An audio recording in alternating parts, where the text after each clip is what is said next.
Hi, my name is Brianne Siderio, and this is my PowerPoint presentation for the multicultural themed text set. As soon as I read the description for this project, I automatically had a desire within to think of an essential question that had to do with Italy and my Italian roots. So, after doing some exploration of texts and thinking about my own culture, this is the question I came up with. In what ways does Italian American multicultural text teach about Italian cultural traditions, values, and beliefs? When I was in middle school, we had something called a multicultural club, and I was part of it, and we stayed after school. I think it was every 2 weeks or maybe once a month, and we studied a particular culture.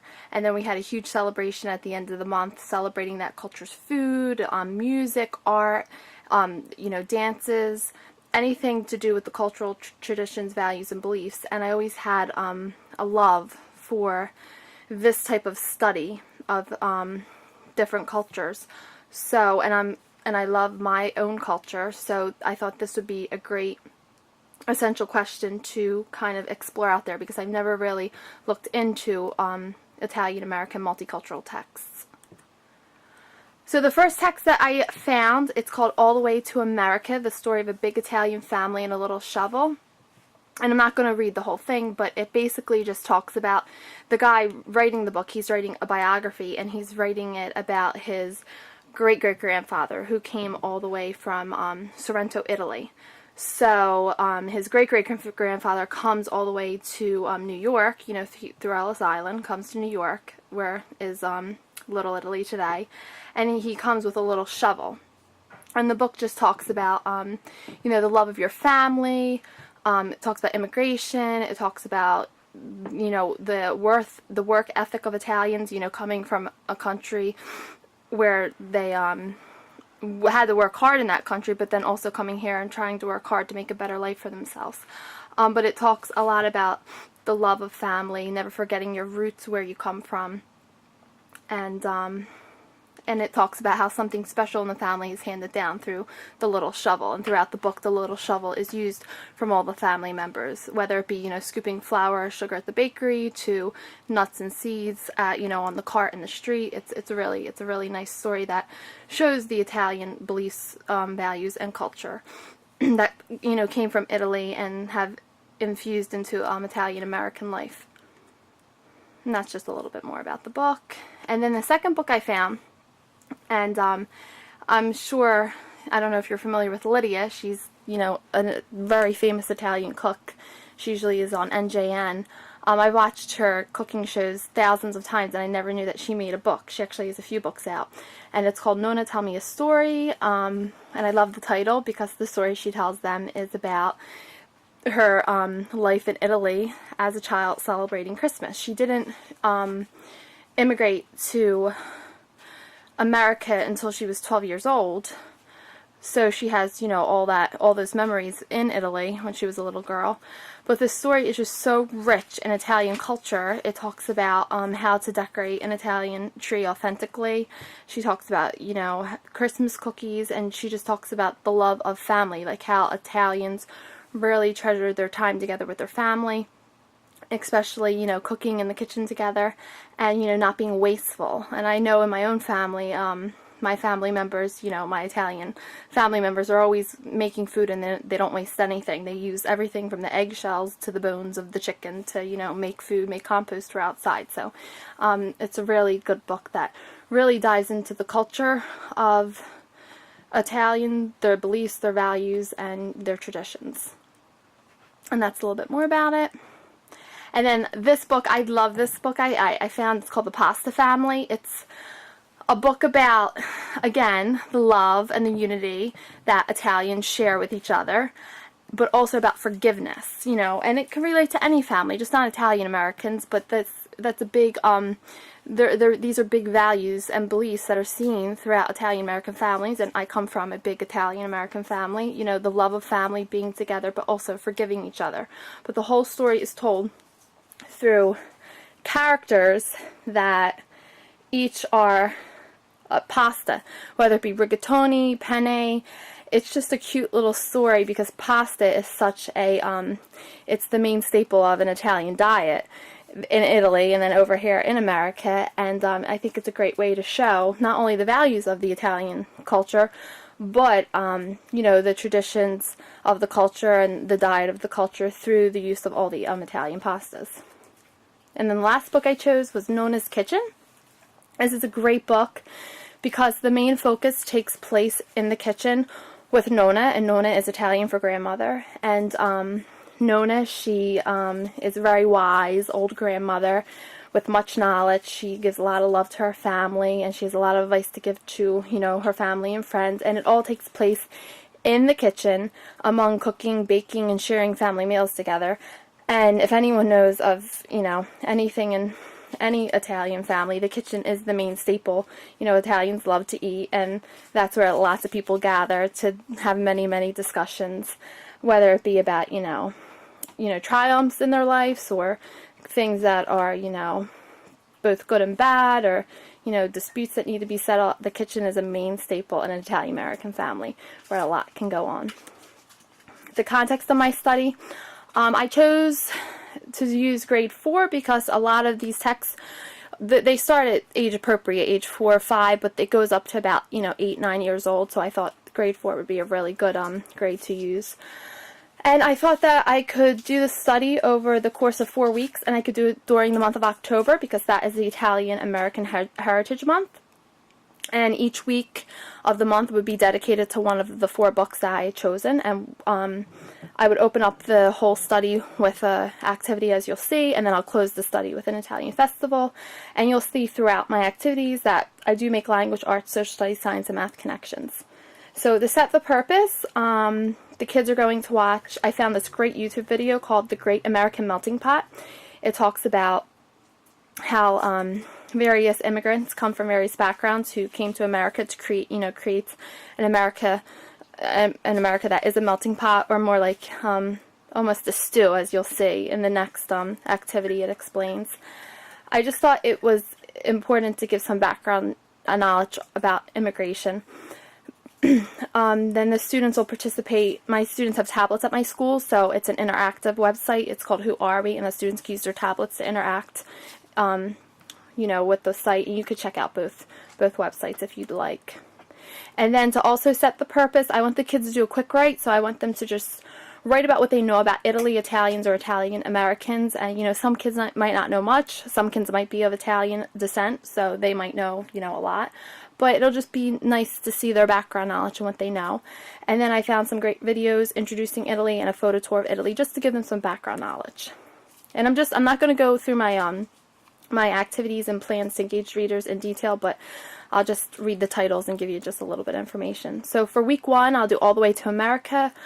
We'll question the author. I have a list of a list of queries that I will ask them, and I think this is really important for them to engage in the text with this. And this book really it really makes you think, like, why is the author writing this? Because it is a biography, and, you know, why is the author saying this or doing this? And I think that's a great way to get kids involved with the text. And then after, I have a lot of discussion questions. I found these, some of them online that someone had posted, but some are my own.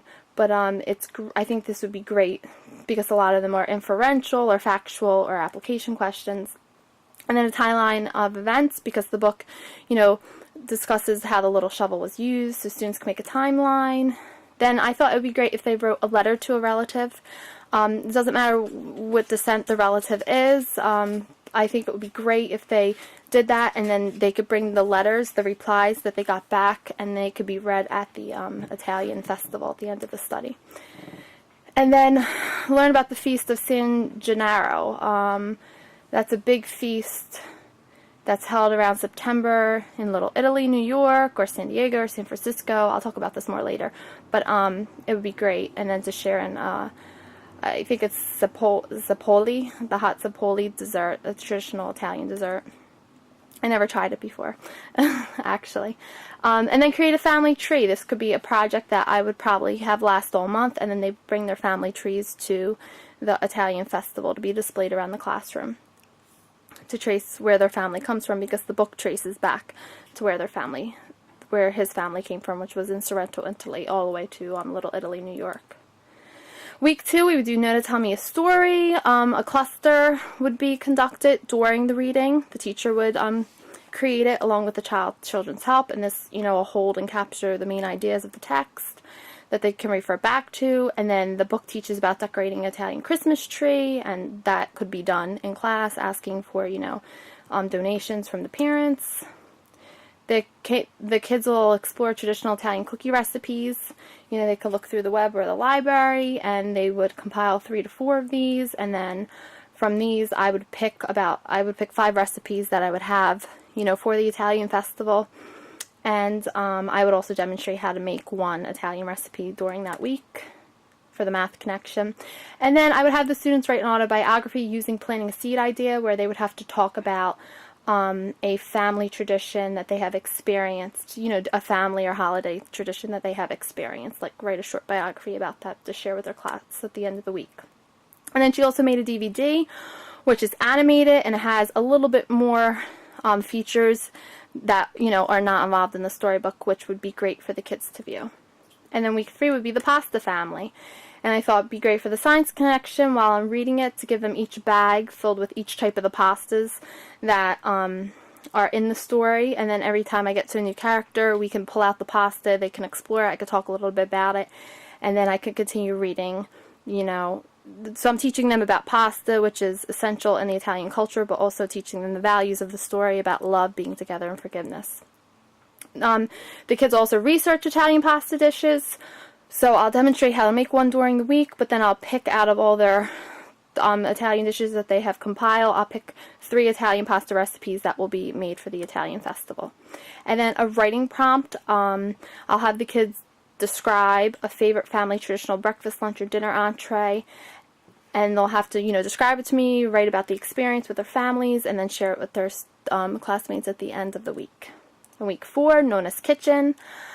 I thought this would be great to do a grand conversation because it is a chapter book, so if I don't have copies for each student, obviously I'll have to, read I'll have one copy for myself and I'll read it to the class.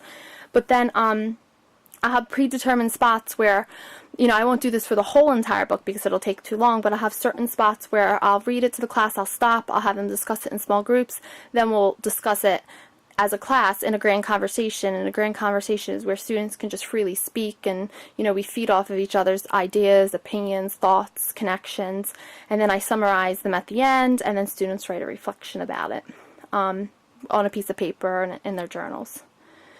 And I thought an open mind portrait would be great because Nona is the main character, and she is the wise woman, and she is giving so, much knowledge and, viewpoints and life lessons to her family in the kitchen. So students will be given an open mind portrait made out of poster board. It's like a big framework of a mind. And then in there, they'll work in groups to draw and write and express, Nona's thinking throughout the story and, characteristics of, her inner being and her thoughts. And then during the course of week 4, students will help me plan for the Italian festival, and I just have a checklist, make sure we have Italian decorations, the recipes, the paper goods, the Italian music. I'll probably teach the Italian tarantella. They'll share their letters from the relatives, their family trees, and I might have someone from my family come and speak, about Italy or Italian traditions, and I'll see if anyone in the class has any family members of Italian descent that would like to come and, contribute to the Italian festival. But I think that this would be a good way to close the entire study. And I would also ask for donations for, the decorations and, people to cook things and stuff. So it says celebrate the Italian festival. I'll probably have to pick a day the following week, because there probably won't be no time in October after we're done all 4 weeks of studying the text.